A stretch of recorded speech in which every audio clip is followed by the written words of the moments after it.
Nanatatosa fitsidiana tany Thomas Nandroany sy ny masovoan'ny vonona Europeana miasa simonina eto Madagasikara atamin'izany indrindra hanonana mafisan'ny fitohizan'ny fiara-miasa eo amin'ny Madagasikara sy ny vondrona Europeana indrindra moa fa eo amin'ny sehatry ny fanamboaran-dalana volana voavy sy Thierry Rakotorson.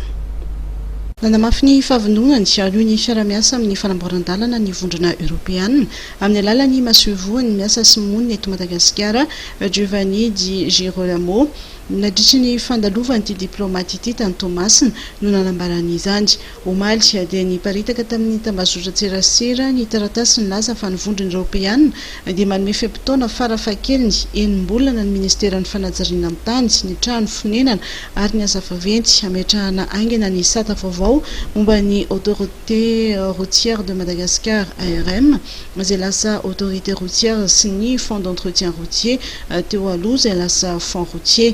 Ny tsy fahavitany izany dia mety hitarika ny fahatapahany tetikasa fanamboaran-dalana izay mandeha. Androany dia nitondra ny heviny sy mikasika io taratasy io ny masovoan'ny vondrona Europeana Andriamatoa Giovanni Di Girolamo nambarany fa nagagazy ny nivoan'ilay taratasy tamin'ny tambazotra tserasera nambarany fa miara-miasa lehibe i Madagasikara sy ny vondrona Europeana ary tsy maintsy misy ny fijerena ny arabola sy ny ara-teknika nosoroitany fa fandaminana anatiny no misy ary natao zany mba handehanana aingana amin'ny fampitana ny rafitra vaovao. Nambarany ihany koa fa raha misy ny fahavononana dia tsy maintsy misy ny vahaolana hita miaraka. J'ai écouté de ça, en effet, c'était une lettre interne, je ne sais pas comment elle a sorti sur les réseaux sociaux. Comme vous savez, quand on a des activités de coopération, il y a de temps en temps des questions techniques, des questions financières à régler. Donc la lettre qui, je répète, j'aurais pas dû sortir sur les réseaux sociaux parce que c'était pas pour le grand public, c'était une question technique, se réfère à un problème spécifique et on travaillera pour le résoudre. Ce qui est important à comprendre, on a un engagement avec Madagascar pour son développement. On veut faire des routes, on continuera à faire des routes. Simplement, il y a de temps en temps des détails techniques et en travaillant ensemble, on pourra les résoudre. Ce sont des questions internes. Il faut régler, favoriser la transition entre un type de structure à une autre. Et donc, dans ces cas, il y a inévitablement des ajustements à faire, des périodes transitoires pour permettre effectivement la diffusion qu'on puisse donner les ressources nécessaires. Donc, je veux travailler sur ça et je suis sûr qu'avec la bonne volonté, on trouvera une solution.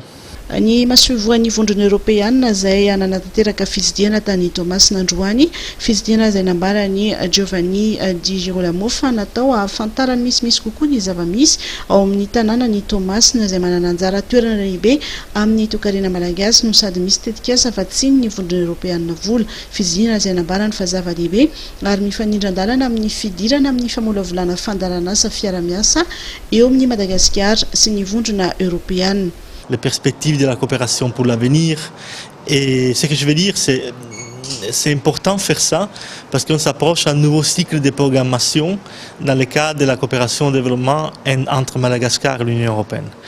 Et il y a la coïncidence positive avec une période enfin de stabilité politique, avec les élections qui sont bien passées, avec un gouvernement légitime, avec lequel on a envie de coopérer. Mais donc, pour faire ça aussi, il faut connaître la réalité locale. Et donc, c'est pour ça que, comme j'ai visité aussi la région au nord, c'était important à certains moments de venir ici à Toamasina et connaître votre belle ville, mais aussi connaître un peu les possibilités de coopération qu'on a ici. Niona tamina tompon'andraikitra samihafa ao Thomasina moa ny masovoan'ny vondrona Europeana nadritra ny fitsidiana tany an-toerana. Ny préfet-ny Thomasina, ny lehiben'ny faritra mpisolo-toerana, ny tompon'andraikitry ny fitantanana ny Serana-Tsambo ary ny antsidika ihany koa ny fitoerana CTHT ny masovoan'ny vondrona Europeana.